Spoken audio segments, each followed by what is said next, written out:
My dear friends, कैसे हैं आप लोग। जब भी हम कभी घूमने जाते हैं, मार्केट में जाते हैं या किसी रेस्टोरेंट में जाते हैं तो जरूर कुछ खाने का मन तो अक्सर कर जाता है। तो फिर चाहे वो पिज्जा हो, बर्गर हो, मोमोज हो या फिर नूडल्स, और तो और आपका प्यारा समोसा, इससे इग्नोर नहीं किया जा सकता। या फिर घर में किसी चीज को खाने के लिए आपकी जीभ लपलपाती है तो उसमें कहीं ना कहीं मैदा जरूर होता है। लेकिन आपने कभी सोचा है कि ये मैदा आखिर फैक्ट्री में बनता कैसे है? अगर आपको नहीं पता है तो चलिए आपको बताते हैं, लेकिन वीडियो को स्किप मत कीजिएगा और शुरू से अंत तक देखिएगा। चैनल को सब्सक्राइब करके ही आगे बढ़िएगा। तो फिर स्टार्ट करते हैं। आपको जानकर हैरानी होगी कि मैदा आटा यानी कि गेहूं से ही तैयार होता है, जिनकी बनी आटे की रोटी हम रोज ही खाते हैं। लेकिन इसको जानने के पहले आपको गेहूं के स्ट्रक्चर को समझना बहुत जरूरी है।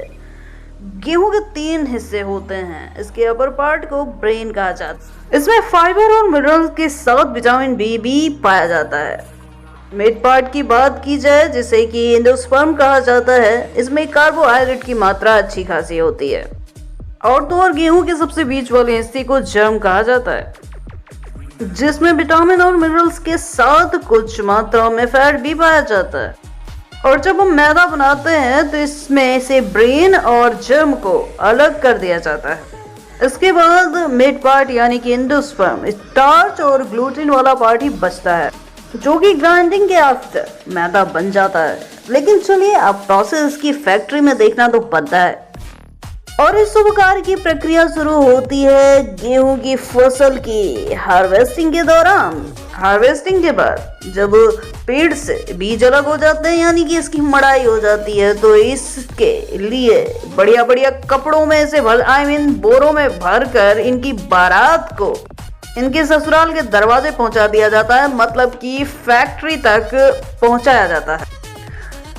जब इनकी पूरी बारात फैक्ट्री में पहुंच जाती है तो इनको ऐसे अंदर नहीं जाने दिया जाता। इनकी बखूबी टेस्टिंग होती है, जो कि लैब प्रोसेस होता है, जिसमें मॉइस्चर, प्रोटीन, ग्लूटेन और मिनरल्स की जानकारी भी प्राप्त हो जाती है। इसके बाद इन गेहूं की बारात को कन्वेयर बेल्ट की सवारी कराकर सबसे ऊंचे वाले स्थान पर यानी फैक्ट्री के टावर तक पहुंचा दिया जाता है। इसमें टॉप बटन अप्रोच अपनाई जाती है, जिससे ग्रेविटी की सहायता से अनाज नीचे आ जाते हैं। इनके बाद इन गेहूं को नहलाया धुलाया जाता है, जो कि कन्वेयर बेल्ट में ही ये सारा काम होता रहता है। इसे ड्रम सीव से गुजारा जाता है ताकि जो खरपतवार गेहूं में हो वो छन जाए। और कहानी यही नहीं खत्म होती, अब पहुंचेगा गेहूं ग्रेविटी क्लीनर में। नेक्स्ट प्रोसेस में मशीन में ही कई सारी छन्नियां लगी होती हैं। ग्रेविटी प्रोसेस के द्वारा इसे और अच्छी तरीके से तैयार किया जाता है। इसके बाद गेहूं फ्लो बैलेंसर से जुड़ जाता है, जिसमें एक बड़ा टैंक भी लगा होता है।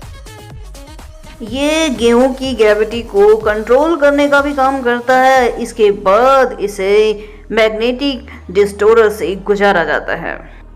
और इस मशीन में भी मैग्नेटिक चैम्बर होता है, जो कि नट बोल्ट, तार या फिर कोई लोहे की सामग्री को गेहूं से अलग कर देता है। और दोस्तों अगली प्रोसेस में इसे वाइब्रो सेपरेटर में भेजा जाता है, जिसमें वाइब्रेट करती हुई कई सारी छन्नियां लगी होती हैं। और इस मशीन में आने के बाद ये मशीन काफ़ी हिलती रहती है, जिससे गेहूं में कोई भी ऐसा पदार्थ जो कि खाने योग्य नहीं है उसे अलग करने की अपनी जद्दोजहद के बाद अगली प्रोसेस में डिस्टोनर तक पहुंचता है। और डिस्टोनर में वाइब्रेट करती हुई जाली लगी होती है, जो कि हल्की सी झुकी हुई होती है, और इसमें से हवा भी लगातार अपने फ्लो में रहती है।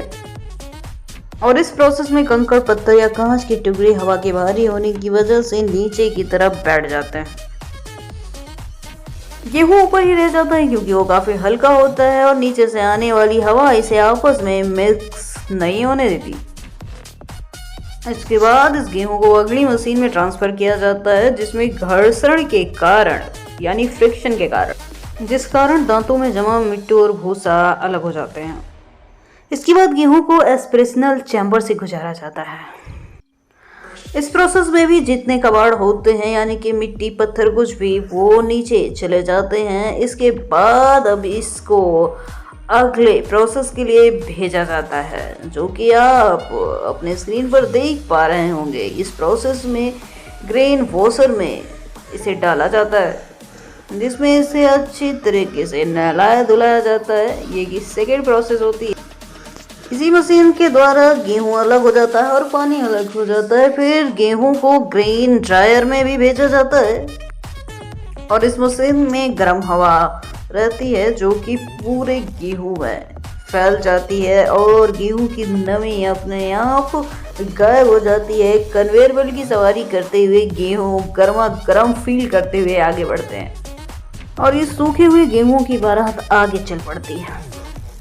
इसके बाद इसे स्टोरेज साइलों में भेजा जाता है, जहां पर ये जमा हो जाते हैं। इसका एक फ़ायदा होता है कि इसमें कीड़े नहीं लगते। इसके बाद इसे मॉइस्चर मशीनों में डाला जाता है। इसके बाद इसे टर्बोलाइजर में भेजा जाता है, जहां पर इसमें ज़रूरत के हिसाब से पानी डाला जाता है। इसके बाद इसे होल्डिंग कंटेनर में 10 से 12 घंटे के लिए डाल दिया जाता है, जिसकी वजह से गेहूं का आउटर पार्ट यानी ब्रेन सख्त हो जाता है और एंडोस्पर्म फूला हुआ होता है। इसकी टेक्सचर में आया डिफरेंस बहुत इंपॉर्टेंट होता है मैदा बनाने के लिए। इसके बाद इसे क्रैकिंग मशीन में भेजा जाता है, जहां पर ये पूरी तरह से ग्राइंड नहीं होते, बल्कि उसमें कुछ खास तकनीकी लगे होने की वजह से ये टुकड़ों में बढ़ जाते हैं, जैसे कि कोई अखरोट फोड़ा गया हो। और इसमें नमी होने की वजह से ग्रेन, जर्म, एंडोस्पर्म सब अलग अलग हो जाते हैं। इसके बाद इन सब का मिक्सचर बन जाता है और इस मिक्सचर को प्यूरीफायर से होकर गुजारा जाता है। जब क्रश किए हुए गेहूं को फीडर में डाला जाता है तो छन्नियों की मदद से वो पूरे में फैल जाता है। इसी मशीन में हवा फ्लो हो रही होती है, जो कि ग्रेन और जर्म को ऊपर उठा देता है। बाकी एंडोस्पर्म, जो कि भारी भाग होता है, नीचे जमा हो जाता है। जो छन्नी से छने हुए एंडोस्पर्म हमें नीचे मिलते हैं, इसे ही हम सेमोलिना या फिर सूजी कहते हैं। और इसी की मदद से आगे चल के मैदा भी तैयार किया जाता है। इसके बाद इसे ग्राइंडिंग रोलर में डाला जाता है और इसकी खूब अच्छी तरीके से पिसाई होती है, जो कि एक रोलर मिल में हो रहा होता है। इसी बारीकी से पीसने के लिए लाइन से लगे हुए एक रोलर में अच्छी तरीके से पीसा जाता है और इसमें सेमोलिना पार्टिकल का साइज 200 माइक्रोन जब तक हो नहीं जाता तब तक ये काम चलता ही रहता है। फिर इसे क्लाउन सिफ्टर में गुजारा जाता है, जिसमें एक के ऊपर एक ट्रे जैसा बनाकर रख दिया जाता है और इसे हिलते हुए आप देख पाएंगे। और ऊपर से इसमें बारीक पीसे हुए सेमोलिना को डाला जाता है। इसमें जो बहुत ज़्यादा बारीक पार्ट होते हैं वही सारी छन्नियों को क्रॉस करके नीचे तक पहुंच पाता है। इसके बाद इसे फिर से रोलर मशीन में भेजा जाता है और लास्ट में जब इसमें 10 से 100 माइक्रोन के पार्टिकल बचते हैं, जिसे हम मैदा कहते हैं, और फिर इस तरह आपका मैदा आपकी रसोई और आपकी चटोरी सॉफ्स पे पहुंचने के लिए तैयार हो जाता है। तो ये रही मैदा बनने की प्रोसेस। वीडियो कैसा लगा कमेंट सेक्शन में जरूर बताइएगा।